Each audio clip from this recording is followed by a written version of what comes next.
সাম্প্রতিক বিধানসভা নির্বাচনের ফলাফল কি বিজেপির হাতে এমন এক মক্ষমস্ত্র তুলে দিয়েছে যা দিয়ে তারা কংগ্রেসকে পুরোপুরি দুর্বল করে দিতে পারে? 2024 সালের লোকসভা নির্বাচনে কংগ্রেস যে পুনরুজ্জীবনের লক্ষণ দেখিয়েছিল তা কি এবার বড়সড় ধাক্কা খেতে চলেছে? আর এর ফলে লোকসভার বিরোধী দল নেতা রাহুল গান্ধী কি কোণঠাসা হয়ে পড়বেন? রাজনৈতিক বিশেষজ্ঞরা বলছেন 2024 সালের লোকসভা নির্বাচনের পর থেকেই বিজেপির রাজনৈতিক কৌশল মূলত একটি নির্দিষ্ট দিকেই চালিত হয়েছে, আর তা হলো কংগ্রেসকে রাজনৈতিকভাবে বিচ্ছিন্ন করা, তাদের পদ্ধতিগতভাবে দুর্বল করে দেওয়া, কংগ্রেসের ঐতিহ্যবাহী ভোট ব্যাংক বা সমর্থন ভিত্তিকে ধীরে ধীরে ক্ষয় করা এবং সর্বোপরি রাহুল গান্ধীর রাজনৈতিক প্রভাবকে হ্রাস করা। তবে রাজনৈতিক বিশ্লেষক এবং সমালোচকদের দাবি অন্যরকম। তাদের মতে গত লোকসভা নির্বাচনের প্রত্যাশার চেয়ে কিছুটা কম ফল করার কারণে বিজেপি শীর্ষ নেতৃত্বের মধ্যে যে হতাশা তৈরি হয়েছিল, ঠিক সেখান থেকেই কংগ্রেসের প্রতি এই ধরনের আক্রমণাত্মক পদক্ষেপের জন্ম হয়েছে। গত এপ্রিল মাসে সরকার সংসদে একটি বড়সড় ধাক্কার সম্মুখীন হয়েছিল। লোকসভায় যখন সংবিধান 131তম সংশোধনী বিল 2026 পরাজিত হয়, ঠিক তখন থেকেই সংসদে নিজেদের শক্তি বৃদ্ধি সংকল্প আরো তীব্র করে তোলে বিজেপি নেতারা। আর এখন মনে হচ্ছে সেই সুযোগ তাদের সামনে এসেও গিয়েছে। মহারাষ্ট্রের দিকে তাকালে দেখা যাচ্ছে যে উদ্ধব ঠাকরে নেতৃত্বাধীন শিবসেনা ইউপিটি থেকে 6 জন সাংসদ যোগ দিয়েছেন একনাথ শিন্ডে শিবিরে। আর এই ঘটনার ফলে বিজেপি অত্যন্ত গুরুত্বপূর্ণ সাংবিধানিক সংশোধনীগুলো অনায়াসে পাশ করার জন্য প্রয়োজনীয় ম্যাজিক ফিগারের একেবারে কাছাকাছি পৌঁছে গিয়েছে। বিষয়টি শুধু শিবসেনার মধ্যেই সীমাবদ্ধ নেই। সাম্প্রতিক সময়ে তৃণমূল কংগ্রেস বা টিএমসি এবং আম আদমি পার্টি বা উভয়ের ক্ষেত্রে বহু সাংসদ মূল দল থেকে বেরিয়ে গেছেন। এদের মধ্যে কেউ কেউ সরাসরি এনডিএ কে সমর্থন জানিয়েছেন, আবার কেউ কেউ সোজা বিজেপিতে যোগ দিয়েছে। এমনকি লোকসভায় 22 জন এমপি থাকা অত্যন্ত শক্তিশালী দল ডিএমকে, যারা ইতিমধ্যেই ইন্ডিয়া জোট থেকে নিজেদের দূরত্ব বজায় রেখেছে, তারাও এবার কেন্দ্রে বিজেপি নেতৃত্বাধীন সরকারের বিভিন্ন নীতি এবং ইস্যুভিত্তিক সমর্থন দেওয়ার কথা বিবেচনা করছে বলে সূত্র মারফত জানা যাচ্ছে। এবার একটু অঙ্কের হিসেবে আসা যাক। 543 সদস্যের লোকসভায় বিজেপি নেতৃত্বাধীন এনডিএর ইতিমধ্যেই 293 জন সাংসদ রয়েছেন। তার উপর তৃণমূলের বিদ্রোহী গোষ্ঠী 20 জন সাংসদ যারা এনসিপিআই এ যোগ দিয়েছেন তারা রয়েছেন। তারা বলেছেন যে এনডিএ জোটকে সমর্থন করবেন।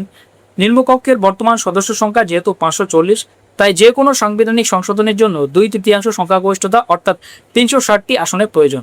আর বিজেপি সেই লক্ষ্যের দিকেই অত্যন্ত দ্রুত এগোচ্ছে। তবে দলের ভিতরেই কেউ কেউ আবার সতর্কবাণীও শোনাচ্ছেন। বিজেপির একটি অংশের মতে আঞ্চলিক দলগুলোর এই একের পর এক ভাঙনকে সাধারণ ভোটাররা নেতিবাচকভাবে দেখতে পারেন।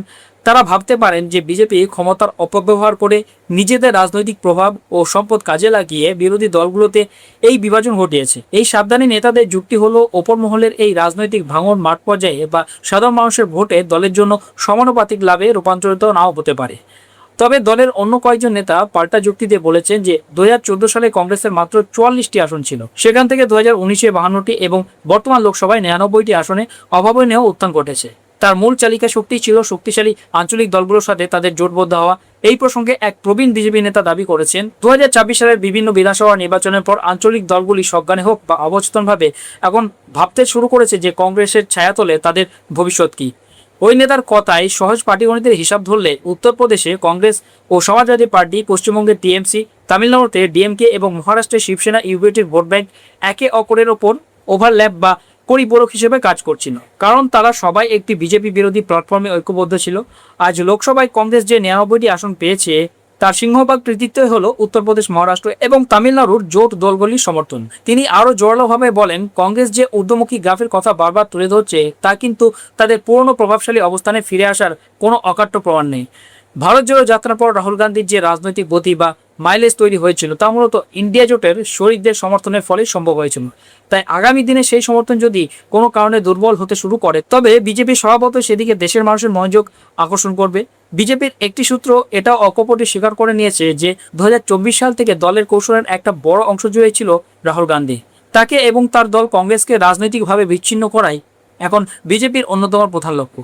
আপনারা খেয়াল করলে দেখবেন প্রধানমন্ত্রী নরেন্দ্র মোদী এবং তার বিভিন্ন বক্তৃতায় প্রতিনিয়ত কংগ্রেসকে নিশানা করে চলেছেন। আর দলের ভোট কুশলীরা সংসদের বাইরে ও ভিতরে উভয় জায়গাতেই কংগ্রেসকে কোণঠাসা করার আপ্রাণ চেষ্টা চালিয়ে যাচ্ছেন। বিজেপির সমস্ত রাজনৈতিক আক্রমণের প্রধান কেন্দ্রবিন্দুতেই এখন রয়েছেন রাহুল গান্ধী। উদাহরণস্বরূপ বলা যায়, সম্প্রতি বেঙ্গালুরুর একটি অনুষ্ঠানে প্রধানমন্ত্রী নরেন্দ্র মোদী কংগ্রেসের প্রতি তার আক্রমণ ও সমালোচনা আরও তীব্র করেছেন। তিনি সরাসরি বলেছেন, কংগ্রেসের বর্তমান পরিচয় হলো এটি পরজীবী দলের মতো। প্রথম সুযোগেই এরা নিজেদের মিত্রদের সঙ্গে প্রতারণা করবে। নিজেদের প্রাসঙ্গিকতা টিকিয়ে রাখার জন্য এদের সবসময় অন্য কোনো দলের পিঠে চড়ে বসার প্রয়োজন হয়। আর তারা নিজেদের নির্বাচনী পরাজয়ের জন্য পুরো বিশ্বকে, এমনকি দেশের সংবিধান, গণতন্ত্র, সাংবিধানিক প্রক্রিয়া এবং আদালতকেও দোষারোপ করছে। আমার জনজীবনে কোনো মূলধারার রাজনৈতিক দলকে আমি কখনো এভাবে আচরণ করতে দেখিনি।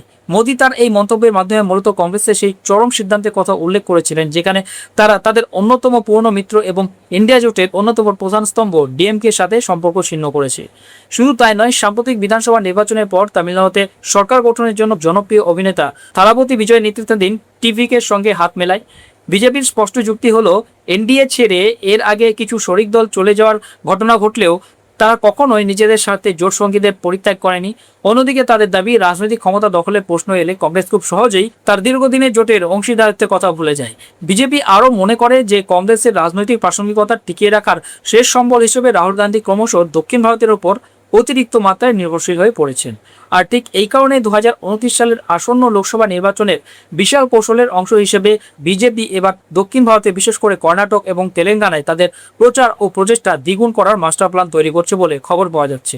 দক্ষিণের এক বিজেপি নেতার কথায়, কর্ণাটক ও তেলেঙ্গানায় ক্ষমতায় থাকার সুবাদে কেরালায় জয়লাভ করে এবং তামিলনাড়ুতে ক্ষমতার অংশীদারিত্ব নিশ্চিত করে রাহুল গান্ধী এই মুহূর্তে গভীরভাবে বিশ্বাস করেন যে কংগ্রেসই একমাত্র জাতীয় দল যার দক্ষিণ ভারতে অত্যন্ত শক্তিশালী উপস্থিতি রয়েছে। তাই যদি বিজেপি ভবিষ্যতে তার সর্বভারতীয় সমর্থনের ভিত্তি আরও মজবুত ও বিস্তৃত করতে চায়, তবে কংগ্রেসের এই ধারণাকে চ্যালেঞ্জ করতে হবে। আপনাদের কি মনে হয়, বিজেপির এই সুপরিকল্পিত কৌশল কি সত্যি কংগ্রেস ও রাহুল গান্ধীকে আগামী দিনে পুরোপুরি কোণঠাসা করে দিতে পারবে? বিরোধী দলগুলোর এই ভাঙন কি 2029 সালের লোকসভা নির্বাচনে বিজেপি পথ আরও প্রশস্ত করবে? এই পুরো বিষয়ে আপনার মতামত কমেন্ট বক্সে অবশ্যই জানান।